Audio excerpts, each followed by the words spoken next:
Ask is, what kind of apology have the former comfort women been asking for? After all, it's really up to the victims to decide what is an acceptable apology as long as it is reasonable. So what the former comfort women have been asking for since the 90s is for Japan to take legal responsibility for the comfort women system.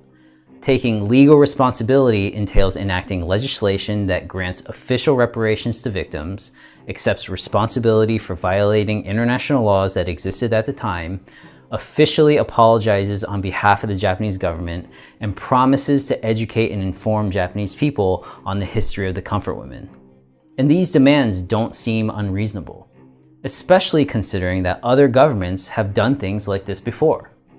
Like when the US government enacted the Civil Liberties Act of 1988 that granted official reparations to Japanese Americans who had been interned during World War II. Going back to the Asian Women's Fund, the fund was considered Japan taking moral responsibility as there was no legislation passed, and the money offered to the survivors was jointly from private citizen donations and the government, and purposely called atonement money instead of reparations to avoid taking full legal responsibility. I know it may sound nitpicky, but the problem with Japan only taking moral responsibility is that we get into the kind of situation we are in now, where South Koreans feel like former comfort women haven't gotten their proper justice, and Japanese people feel like South Koreans can never be satisfied.